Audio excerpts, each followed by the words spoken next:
जय गुरुदेव। गुरुर्ब्रह्मा गुरुर्विष्णु गुरुदेवो महेश्वरः।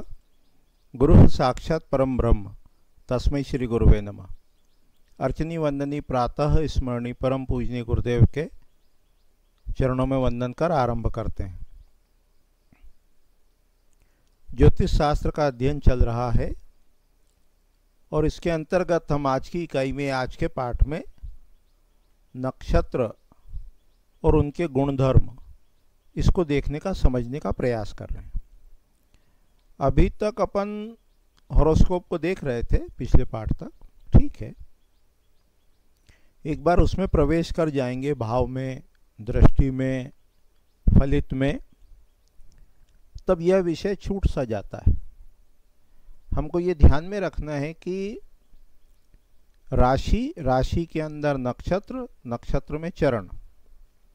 साथ ही साथ यह भी ध्यान रखना है कि पंचांग यानी 5 अंग, तिथिवार, नक्षत्र, योग और करण, इनका भी मुहूर्त की दृष्टि से अपन अध्ययन करेंगे। परंतु अभी जो व्यक्ति है, जातक है, उसका नेचर यानी स्वभाव, यानी वो किन गुणों को लेके प्रकट हुआ है, उत्पन्न हुआ है, पैदा हुआ है, उसका बेसिक नेचर कैसा है, उसकी कैरेक्टरिस्टिक्स कैसी हैं, ये किस पे आधारित है? ये तिथि पे, वार पर, योग पर, नक्षत्र पर। सामान्य रूप से जब अपन फलित करते हैं, जातक को देखते हैं, तो पत्रिका के आधार पे देखते हैं। उसमें भी अपन देखेंगे कि 16 प्रकार की पत्रिकाएं होती हैं, एक भाव चलित भी होती है, उन सबको अपन स्टडी करेंगे। पर अभी अपन पंचांग के 5 अंग, इनको थोड़ा देखने का, समझने का प्रयास करेंगे। तिथिवार, नक्षत्र, योग और करण, इससे फायदा क्या होगा, बेनिफिट क्या होगा कि हम उन नक्षत्रों के गुण धर्म को, तिथि, वार, योग, करण, इनको भी समझ पाएंगे, तो विषय पर अपनी जो पकड़ है वो मजबूत होगी। अपन पहले देख चुके हैं कि तारों के समूह को नक्षत्र कहते हैं। नक्षत्र 27 होते हैं और प्रत्येक नक्षत्र के 4 चरण होते हैं, पहला, दूसरा, तीसरा, चौथा। अब हम तारों की संख्या को देख रहे हैं कि जो नक्षत्र हैं, अश्विनी आदि, अश्विनी, भरणी, नक्षत्र के नाम तो याद हो गए होंगे आपको। हाँ, सुनाओ 6 नाम। अश्विनी, भरणी, कृतिका, रोहिणी, मृगशिरा, आर्द्रा, है ना। तो ये उसमें तारों की संख्या बताई गई है कि किस नक्षत्र में कितने तारे होते हैं, ये इसको बताया गया है। ये अपन ने मुहूर्त का एक ग्रंथ है, किताब है, उसका नाम है मुहूर्त गणपति, मुहूर्त गणपति। तो उसमें ये बताया है कि किस नक्षत्र में कितने तारे होते हैं। जैसे ये शतभिषा नक्षत्र है, शत यानी 100, 100, तो इसमें 100 तारे होते हैं। तो ऐसे तारों की संख्या बताई है पूरे 27 नक्षत्रों में। जब ये आकाश में आपको देखना आ जाए, अभी उस विषय में नहीं जा रहा है, तो आपको दिशा ज्ञान करने में भी सहायता होगी। और इन नक्षत्रों के नाम के आधार पर ही महीनों के नाम होते हैं। जैसे जब पूर्णिमा के दिन चंद्रमा चित्रा नक्षत्र में हो तो उस महीने का नाम है चैत्र। पूर्णिमा के दिन चंद्रमा जब विशाखा नक्षत्र लगभग होगा, उस महीने का नाम है विशाख, वैशाख। फिर ज्येष्ठ, फिर आषाढ़, फिर श्रावण, है ना, फिर भादव, ये महीनों के नाम है, भाद्रपद। तो जो हिंदी या चंद्रमास के जो नाम हैं, वो किसके आधार पर हैं? वो एट रैंडम नहीं है, एकदम से अपने आप नहीं रख दिया। वो चंद्रमा आकाश में पूर्णिमा के समय किस नक्षत्र में है, उसके आधार पर चैत्र आदि महीनों के नाम हैं।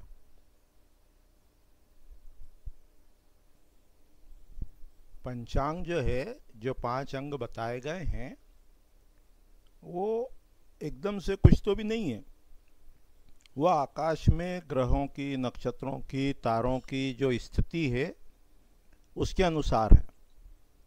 तो ये जो नक्षत्र हैं, जो अपन ने ख गोल को 27 बराबर भागों में विभाजित किया और एक एक भाग में जितने तारे आए वो नक्षत्र कहलाए। इसी प्रकार जो तिथि है वो सूर्य और चंद्रमा का रिलेटिव डिस्टेंस है, समय होगा तो उसको आगे देखेंगे। इसी प्रकार जो योग है वो अश्विनी नक्षत्र से सूर्य और चंद्रमा वो कितना आगे हैं उसके आधार पे योग है। तो अपने यहाँ ये ऐसा जो बनाया है ये सब ज्योतिष शास्त्र ग्रहों नक्षत्रों के आधार पर है। तो जो नक्षत्र हैं उनको अलग अलग कैटेगरी में डिवाइड किया उनकी कैरेक्टरिस्टिक्स के अनुसार, उनके लक्षण के अनुसार। तो कुछ नक्षत्र हैं उनको कहा ये ध्रुव है, ध्रुव है। ध्रुव मतलब स्थिर। जैसे ध्रुव तारा जो है वो कभी आप देखोगे नॉर्दर्न साइड में आकाश में रात्रि में तो ऐसा लगेगा कि सारे तारे जो हैं वो उसकी परिक्रमा कर रहे हैं, कि ध्रुव तारा फिक्स है और जो बाकी जो स्टार्स हैं तारे हैं वो उसके ओर एंटी क्लॉकवाइज घूम रहे हैं, ऐसा दिखेगा आपको। यदि रात्रि में 2-4-5 घंटे आप बैठे रहो, आकाश जो है वो निर्मल हो, साफ हो, तो जैसे मान लो ध्रुव तारा कहीं है और बाकी तारे जो यहाँ हैं वो ऐसे घूम रहा है उसके, ऐसे इधर का तारा इधर घूम रहा है ऐसे, तो वो उसकी परिक्रमा करते हैं। तो ध्रुव यानी स्थिर, ध्रुव यानी फिक्स्ड। तो कौन कौन से नक्षत्रों को उनके गुण धर्म के आधार पे कहा कि तीनों उत्तरा फाल्गुनी, उत्तरा आषाढ़ा, उत्तरा भाद्रपद और रोहिणी। तो जो स्थिरता संबंधी कार्य करना हो, फिक्स्ड वाले कार्य करना हो, वो इन नक्षत्र में करना चाहिए। इन नक्षत्र में करने का मतलब क्या है कि चंद्रमा जब इन नक्षत्र में हो, एक नक्षत्र में चंद्रमा लगभग 1 दिन रहता है, तो ये उस समय ये कार्य करना चाहिए। इसी प्रकार कुछ नक्षत्र जो हैं उनको मृत्यु कहा, उनमें गायन है, रति है, अलंकार धारण करना है, शुभ काम है, आभूषण से रिलेटेड वर्क है, वो करना चाहिए। इसी प्रकार क्षिप्र यानी छोटे कह लो, लघु कह लो, उनके कार्य दिए हुए हैं। वास्तु में जब हम सम्रांगण सूत्रधार ग्रंथ को स्टडी करते हैं तो उसमें आया है कि दारुण नक्षत्र में, दारुण यानी मूल, ज्येष्ठा, आर्द्रा, अश्लेषा, ये दारुण नक्षत्र, इसमें जब वो लकड़ियां लाके वन से, जंगल से काटते हैं तो वो कार्य इसमें करना चाहिए, तीक्ष्ण या दारुण नक्षत्र में करना चाहिए। इसी प्रकार नक्षत्र हैं उनको कहा कि चर नक्षत्र, चल हैं, चलने वाले हैं। तो जो चलने वाले कार्य हैं, जाना आना, उठना बैठना, सवारी करना, यात्रा करना, वो चल नक्षत्र में या चर नक्षत्र में करना चाहिए। तो जैसा वो नक्षत्र है, जैसी उसकी वो कैटेगरी है, उसके अनुसार उसको विभिन्न श्रेणियों में विभाजित किया है। जैसे जब कॉलम की स्थापना करते हैं, पहला कॉलम कह लो, गड्ढा कह लो, वो खोदते हैं, डोबरा जब खोदते हैं, खुदाई करते हैं, गृह आरंभ समझ लो, तो कहा वो अधोमुख नक्षत्र में करना, ऐसे नक्षत्र में करना जिनका मुख नीचे की ओर है। तो ऐसे कौन कौन से नक्षत्र हैं, तो उन नक्षत्रों के बारे में बताया। क्या बताया उन नक्षत्रों के बारे में कि अधोमुख जो नक्षत्र हैं वो तीनों पूर्वा साड़ा, पूर्वा भाद्रपद, पूर्वा फाल्गुनी,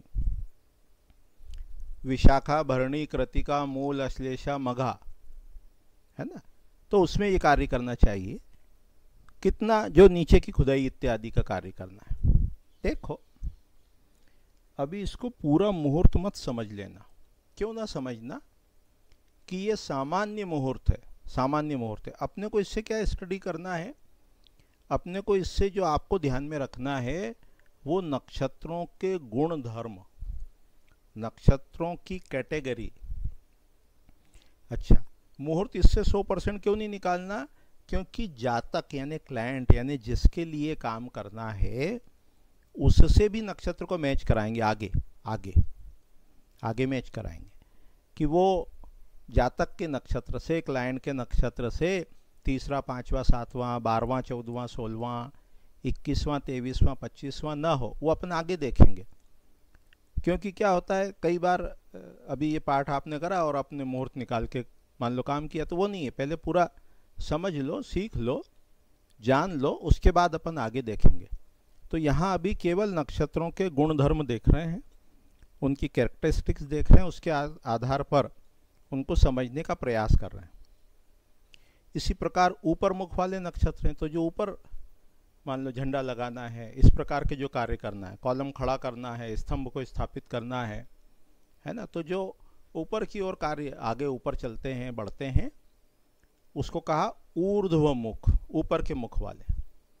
इसी प्रकार तिर्यक मुख कहा, तिरछे मुख वाले, जो हॉरिजॉन्टल समझ लो उसको ऐसे, तो उसमें वो काम करते हैं, जैसे बीम डालना है ना, ऐसे कार्य।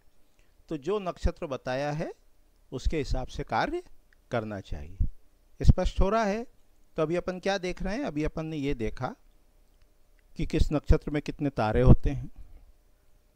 उसके अलावा नक्षत्रों की संज्ञा होती है, ऊर्ध्वमुख, अधोमुख, उग्र, तीक्ष्ण, मृदु, स्थिर, चर, है ना। और जैसा नक्षत्र है वैसा कार्य उसमें करना चाहिए। अपने को जो एक्स्ट्रा समझना है वो क्या समझना है कि इससे हमको नक्षत्रों के गुण पता लग रहा है। स्पष्ट हो रहा है? इतना याद कर लेना, तब आगे चलना, ठीक है।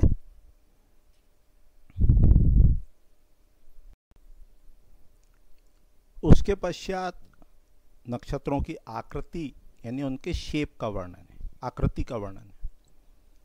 जब अपन वास्तु में स्टडी करेंगे, बहुत जल्दी उस विषय को लेने वाले हैं, तो जितने भी आकार होते हैं उनके अपने गुण होते हैं।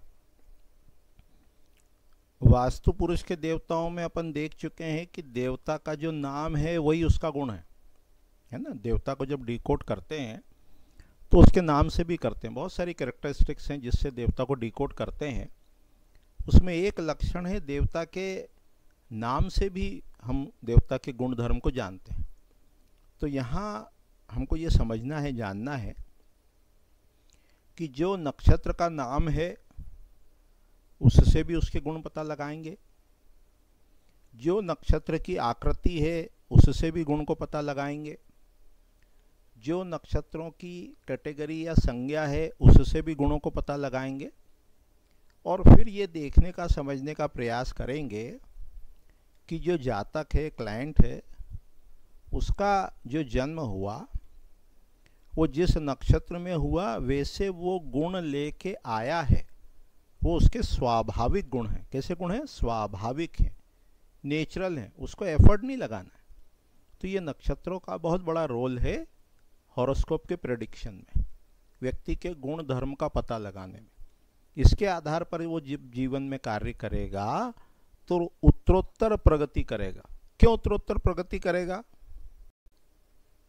क्यों उत्तरोत्तर प्रगति करेगा? वो इसलिए प्रगति करेगा कि उसका स्वाभाविक गुण है, उसको एफर्ट नहीं लगाना है, तो जो कार्य वो कर रहा है वो एफर्टलेस है।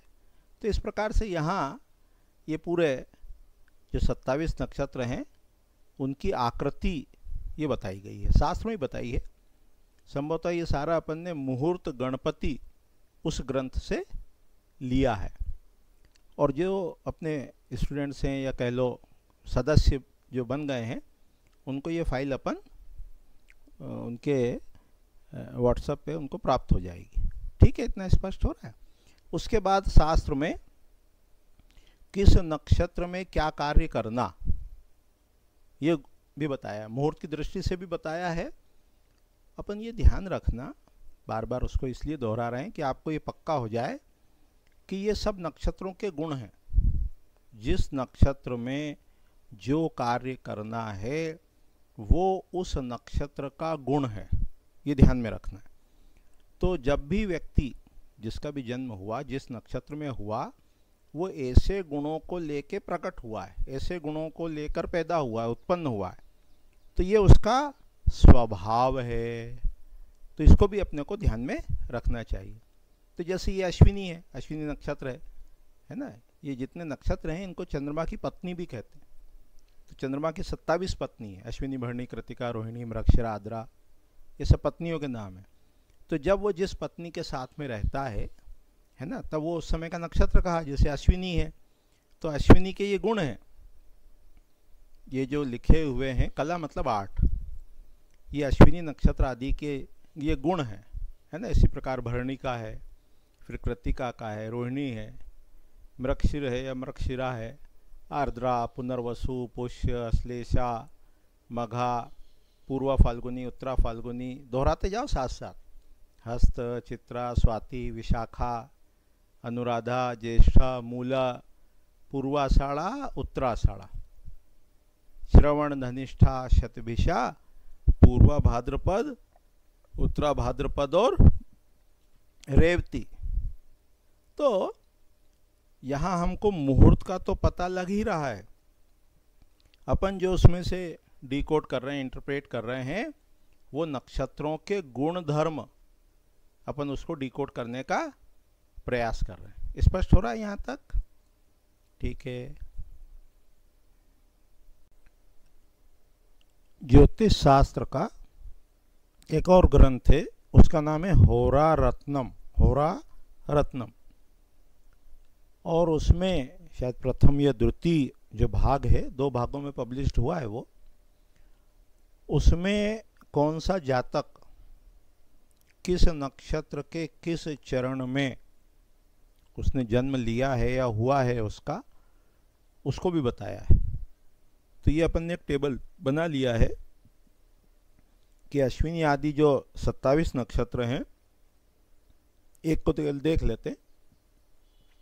तो जैसे प्रथम चरण में यदि जन्म हुआ है तो उसका ये परिणाम है, द्वितीय चरण में यदि जन्म हुआ है तो उसका ये परिणाम है, तृतीय चरण में जन्म हुआ है तो वो सबका प्रिय है, चतुर्थ चरण में यदि जन्म हुआ है तो वो दीर्घायु है, दीर्घायु है ना। जब भी शास्त्र की दृष्टि से अपन अध्ययन करते हैं तो ये जैसे शब्द आ गया, एक समझाने के लिए बता रहे हैं, चोर शब्द आ गया, तो वो जरूरी नहीं है कि वो सामान ही चुराता हो। कार्य किसी और ने किया, उसकी क्रेडिट ले ली, वो भी चोरी है। किसी ने किसी प्रकार से दूसरे के उस पर उसको नहीं दिया और अपन ने उसकी पूरी योग्यता या वो ले ली, योग्यता मतलब क्रेडिट से यहाँ मतलब है। अरे जैसे रिसर्च पेपर किसी स्टूडेंट ने लिखा, वो कोई दूसरा व्यक्ति है, उसने अपने नाम से छपवा लिया, पब्लिश करवा लिया, ये सब चोर की कैटेगरी में आते हैं। तो यहाँ इस टेबल में, इस चार्ट में, ये जो अलग अलग 27 नक्षत्र हैं, उनके जो अलग अलग 4 चरण हैं, 4 चरण, तो जातक का चरण किस नक्षत्र के किस चरण में उसका जन्म हुआ है, उससे भी उसके फल का विचार करते हैं। ये पूरे सारे नक्षत्र, उनके चरण और उसकी कैरेक्टरिस्टिक्स, पूरे 27 नक्षत्र, उसको भी विचार किया गया। इसके अलावा जब करेक्शन करते हैं तो उसमें नक्षत्रों की वनस्पति से भी संबंध है। अभी केवल आप याद रखेंगे, फिर जब कभी कोई रोग हुआ है, कुछ हुआ है और उसका उपचार बताना है, तो वो किस प्रकार से बताना, कौन से वृक्ष की समिधा यूज़ करना, कौन सा वृक्ष लगवाना, तो ये पूरे जो 27 नक्षत्र हैं, ये एक एक वनस्पति से या वृक्ष से संबंधित हैं। तो किस वृक्ष की क्या वनस्पति है, ये भी अपन ने उसको निकाल रखा। अभी सब डिटेल में नहीं ले रहे हैं, अभी ये अपन ने परिचय प्राप्त किया कि जो 27 नक्षत्र हैं, उनमें एक एक नक्षत्र में कितने तारे हैं, उन नक्षत्रों की क्या संज्ञा है, ध्रुव, चर, स्थिर,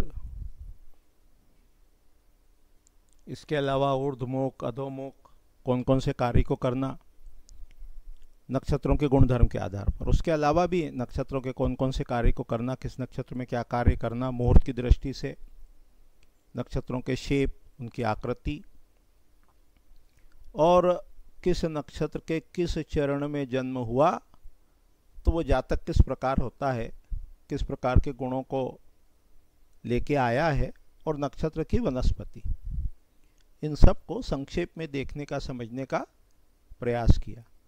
आगामी पाठ में विषय को और आगे बढ़ाएंगे। अभी इतना ही कह के वाणी को विराम देते हैं। जय गुरुदेव, जय गुरुदेव।